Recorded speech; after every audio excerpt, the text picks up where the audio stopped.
Did Okay. analytics ruin basketball discourse? And just to make sure, Gifted, you said no, right? No, analytics did not ruin basketball discourse. Okay. And I'm saying yes. Okay. The reason why I'm saying analytics did ruin basketball discourse is not because of the use of analytics, it's because of the people using them. People who use analytics don't actually know what these stats mean, and they use them, regurgitate them to push agendas that the same people who use the eye test will do the exact same thing without using numbers. If you think a player is better than another player, for example, defensively, all you have to do is pull up someone's defensive raptor, defensive box plus minus, and see that it's in line with some of the better defenders. I'm talking about Nikola Jokic right now, for anyone who doesn't know. And it will use those stats to try and push an agenda that Nikola Jokic is actually a really good defender. And that is actually far from the case. This has happened many times on Twitter and Discords all over the place, where people will say Nikola Jokic is actually a very good defender because his defensive box plus minus is one of the highest in the league, or his defensive raptor, or his defensive darker, a bunch of stats that no one has ever heard of, and no one could tell you how they are calculated, but they will use them in a basketball debate. People who bring up stats like value over replacement player, and then you ask them what that stat means, and they won't tell you, and because they don't know. That's the issue of analytics. It gives people a crutch to use a stat that supports their agenda they're trying to push, and they'll use it as if it means that what they are saying is correct, but they don't actually know the numbers they use. When people use simple points per game, rebounds per game, at least they understand what they are talking about. The issue with these newfound analytics is that they don't know what the stats calculate, but will use them because it seems to support an idea that they already have. There's a very well-known phenomenon called confirmation bias, where they will use these numbers because it seems to support an idea that they have, but they don't know what it means. And that's why analytics have actually really badly ruined the way we talk about basketball, because a lot of people will make takes without having to watch a player play basketball, and that's the biggest issue I have with analytics. Is it my turn? Yep.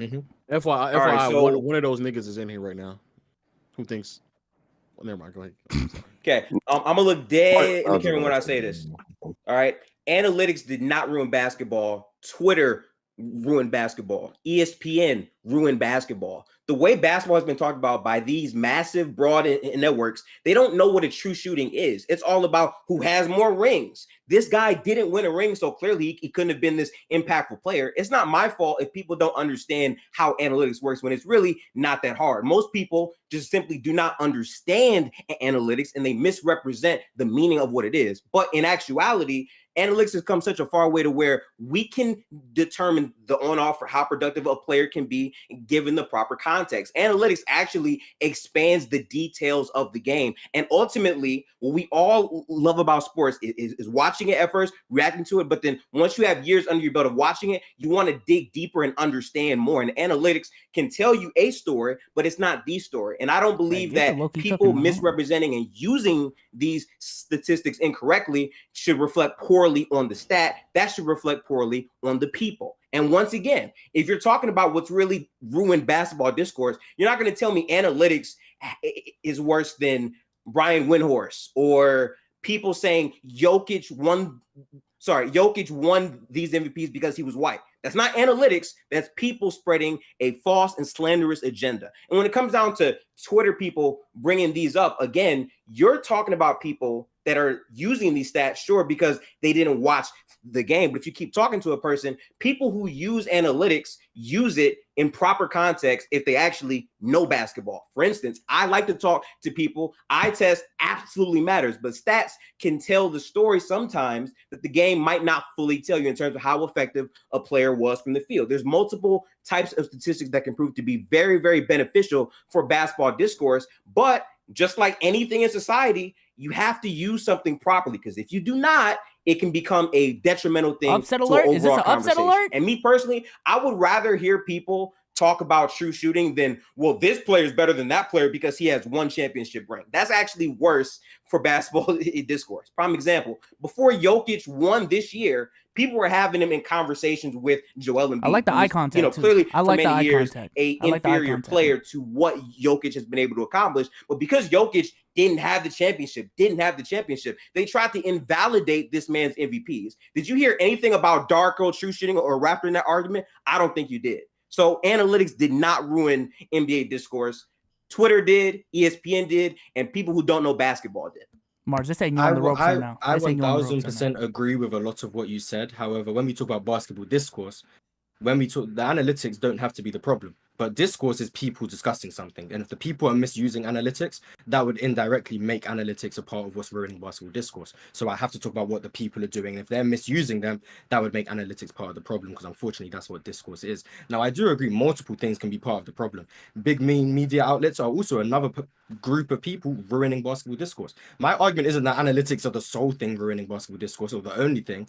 Is that they are a contributing factor of what is making basketball discourse terrible. Now, is the media heads using all these accolades and blindly spewing terrible narratives about race and xenophobia ruining basketball discourse? 1000%. But analytics is also doing that. I'm not saying analytics is only doing that, it's also contributing to that. And when I say that, when you brought up that Jokic was on a similar level to Embiid before he won a ring because people didn't know what they were talking about. Yes, they were wrong to do that. And then the people who were saying Jokic is better were using analytics. You didn't do that. And you're one of the people from what I've this short time meeting, you use analytics correctly. You are not ruining basketball discourse. However, when there are people who will use analytics as a weapon to prove their point correct and they don't know what they're talking about, they are contributing to ruining basketball discourse, and that is analytics being used incorrectly. We're not arguing which murder weapon is worse between a gun and a knife. They're both killing people. If main media is killing people and analytics is also killing people, guess what? They're both a huge problem that we need to address. Now, is one a bigger problem than another? Sure, but that's not the conversation we're having. We're asking, is one ruining basketball discourse? And analytics and the way people use it is ruining it. Now, if you want to argue if it's the main biggest problem, that's a whole different conversation, because it sounds like you agree people are misusing analytics, and it does make basketball discourse much worse than it would be if people weren't doing it. You seem to be pushing the argument that other people are doing other things that are worse and analytics isn't the biggest problem. Am I misrepresenting your argument when you said that? I'm sorry, say that last part again. I'm sorry. You seem to be arguing that people do misuse analytics in their arguments, and that is a reason why basketball discourse is going in a bad place, but other people are doing things worse, like the main media outlets pushing these baseless agendas and slanderous claims. That's worse than analytics, but you acknowledge that people misusing analytics is also a problem for basketball discourse, right? I would acknowledge that any usage of something to the wrong degree can make it a negative. That's a fine argument to have. But if the question is being asked about, did analytics ruin basketball discourse, that's really asking, did the one resource that multiple people use to provide context to other types of games and the eye test, did that itself ruin basketball? I will never say that the source of something is the starter to what ruins basketball or ruins any product, but it's always the misusage or misrepresentation of some of those things. Just because you don't understand that defensive rating, like a lower one, is actually a good thing, like a high defensive rating does not mean you are this great defender. I can't blame the analytics for that. I blame the education system for that. And I don't believe that it's fair to, try to twist that, because if the question is being asked, did analytics ruin basketball? What that is implying and talking about is, can you blame that? Is that the sole reason? And I can't do that, because again, when people are having conversations in barbershops, which people love to say, oh, barbershop talk. To be honest, those guys could use analytics, because sometimes they say stuff that was absolutely not true.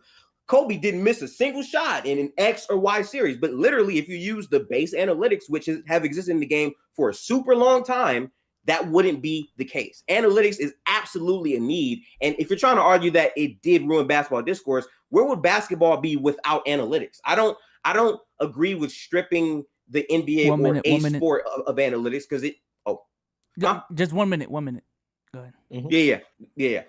Overall, my main argument is analytics did not ruin basketball discourse. I'm pretty sure your counter was it contributed to it. But again, the question is posed about it ruining basketball discourse. How I take that is, are you saying this is the root? Is this the main issue? And I disagree with that. I don't agree. And yeah, so you're saying the people using analytics is the problem. We can't blame analytics for the people misusing it. And then my argument, just to summarize, is if you have a crutch that is allowing you to commit travesties, and analytics is that crutch, at some point we have to acknowledge that analytics being in the wrong hands and it being so accessible to everyone is contributing to like a gun violence conversation. And I would actually argue that like by having these present, it actually expands the game more and gets more people involved, because now you have a better understanding of the details of the game. Because Once again, if there was no analytics, where would basketball be? It's not, but the issue is the vast majority of people, which is the biggest contributors to basketball discourse, don't know these things. You know these things. You're educated. You're in basketball. And that's why I'm asking that's not the largest question, right? Basketball discourse. Yeah. No, yes. But listen, if you're saying, right, analytics ruins basketball, I'm asking you, where would basketball be if there were no analytics? Can you answer that for me?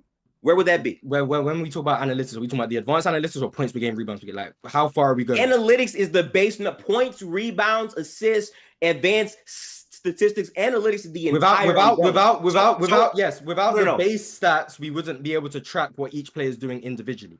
And so you agree that those things. I think analytics are necessary. That the analysis of the sport through analytics makes it worse. Yes, analytics, in my opinion, are necessary to track what's going on through games. The misuse of analytics, right? Yes, I believe something can be necessary and also be and be detrimental. Analytics is ruining, with the advanced stats and people misusing them, is ruining the conversations. Is analytics ruining, or is NBA narratives, is Twitter narratives ruining basketball? I think they are using the analytics to core source of that. Yeah, but that's not their primary usage of it, though. So I can't even agree with that. All the way. My whole point was it's a contributing factor to it, and if that is but this is not about contributing factor. Did it ruin it or not? Is it analytics are ruining basketball discourse? That's one interpretation you can have. But the honest conversation we've been having from the jump has been: was this the course? Spot. Was this the reason? Is this enough to say that it is ruining it? And if that's the case, if it's ruining it, why do we not take analytics from the game? We don't do that because it's actually more beneficial to the game. We don't go with extremes. We don't go with extremes. If something's making something worse, you don't just fully remove something from the game. Because, like I said, something can be necessary in small doses. But in large doses and all the analytics we have available to all these people, you're going to have people who are misusing them. So maybe instead of just saying get rid of them completely. Yeah, but you can make the argument about almost anything that exists on the planet. Because almost everything has a lot of things are ruining basketball discourse. Like I said, a lot of things are making basketball discourse worse. The question was about analytics. Now, if you wanted to say the Hezi tween communities ruining basketball discourse, they also are. They are another thing. I think that's a weaker argument because you can make the argument about pretty much anything. The real question is, how negative is it? What is causing it? What is contributing to these sources? And I'm telling you right now, narratives, people's narratives, before any analytics are brought up, has been the core reasoning for poor basketball talk. 1000%. If it's personal agendas to try to come up, if it's trying to get YouTube clicks, whatever it is, that is the core reason, not analytics. That is my argument. Yeah, so you're arguing the core reason. I was never arguing the core reason. I'm arguing a reason. Like I said, I think multiple things can be true. And if you're arguing but the question wasn't posed outright to say that, though. I can argue that. You can, and I'm saying I'm not disagreeing with the fact that analytics is not the core reason. I never tried to make that argument. So you arguing against that wouldn't really be disproving what I am saying. So it's a great argument you're making. It's just but I'm questioning the merit of your argument, because your argument can be applied to pretty much anything if you take analytics out of it. You can almost say that about pretty much anything on the planet. So what's the point of discourse? No. What is the point of having a Okay, but there's levels to everything, Mars. There's levels to money. Context, there's levels to Twitter rank. There's levels to YouTube. You can say that about anything. So what makes that a special debate? There's a lot of context to beautiful things. There's a lot of context to beautiful things. But that is not a true debate to have, because again, I could literally say, hey, the overusage of books, reading smut, can make you a worse person, obviously, because if you use something in excess, no matter what it is, analytics or whatever, it's gonna ruin it or make it worse. So if that's the case, why are we even having a conversation? Because of how accessible they are. I would rather focus on something that's actually worth talking about, not just the poll is this ruin this. All right, time. Anything can do that. Yeah, I think we're done. Let's end it right there. Arguably the best debate so far. Listen, man, the polls are in. Gifted won by 4%. Yeah. What a ups! I ain't gonna lie. Hey, shout out to Gifted, man. Shout out to Gifted. Hey, Mars. Great argument, though, Mars. Great argument. I was getting real passionate at the end because I really hate it. I appreciate it. That was a good debate. It was a good debate. Mars. And shout out to Mars. If you were talking about like weapons or something like that, if you could have made a better argument. It felt like a gun violence. It felt like a gun violence argument. Gifted made a good argument. I'm just very anti-analytics, so that's why I wanted to do that. Because the way people be using it, it'd be throwing me off. So I had to. I did not think. I did not think I would get this far. First off, I want to say I appreciate B Souls, Omar, Low for extending the platform opportunity to me. The minute I saw nothing B to do Souls, with it. You still paying, buddy? Act like he got You still a paying? no. Just guys, in the community, Okay. This Okay. literally has You got nothing to do with eliminated. it. Alright, well- He just thinking it's black. Well, Mars brothers, got but he- eliminated, man. So B Souls isn't black. No, I'm talking to you, Lo. You. Oh, He's the black of the Asians. That's what he was saying. okay. Oh all my right, let's God, wrap bro. this up. Shout out to Mars for coming through, man. Go ahead and say your final words before you. head. Yeah, it was good to be up here. This is the first time I've ever lost on a poll in a thing. So congratulations. Really? Yeah, this is Okay. technically the first L I've ever been given. So congratulations to And you. you picked the Rejoice. topic too, man. That's tough. Yeah, and you- Oh, you Mars did pick the Talks Sports topic. on YouTube. Yeah, I did pick the topic, so I'm a fraud. But yeah, Mars Talks Sports on YouTube. See me on Player's Choice Monday through Friday. I try to talk as much basketball as possible. Try not to be these baseless narrative heads or these analytic heads who I'm trying to have a war on. So yeah, tap into all of that if you're interested in seeing real basketball talk. But thank you for having me up here. It was a pleasure. It's now 1 a.m. so it's actually not too bad that I have to go. But I appreciate you guys for having me up here. I you. appreciate Absolutely, you, man. brother. Rest up well, man. Rest up well, bro. Thank you very much.